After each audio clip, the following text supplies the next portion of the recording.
Hit করছেন সজল ভাই, তো দেখা যাক হিট করে তিনি কি করতে পারেন। দেখতে পাচ্ছেন দুইটি সাদা গুটি কিন্তু পকেট হয়ে গেল। সব গুটি কিন্তু তার হাতের বাইরে অনেক দূরে দূরে রয়েছে, তো দেখা যাক তিনি প্রথমে কি খেলেন। প্রথমেই তিনি কালো দিয়ে সেট এবং টেপ খেলার চেষ্টা করছেন, টেপের গুটিটা কিন্তু পকেট হয়ে গেল। রেড কিন্তু তার হাতে নাই।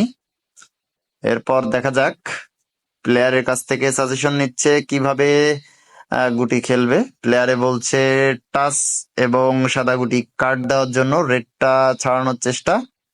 দেখা যাক, দারুণ একটি কাট গুটি খেললেন এবং রেডটা কিন্তু তিনি ছাড়িয়ে নিলেন।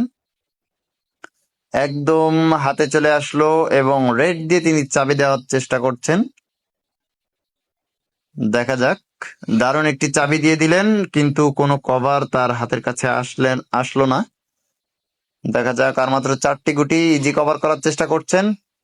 দারুণ দারুণ, একদম ইজি কিন্তু তিনি রেড কভার করে দিলেন। দেখা যাক, তার প্লেয়ার তাকে টেপ খেলার কথা বলছেন। দেখা যাক টেপ, ওহো, টেপটা মিস করে ফেললেন।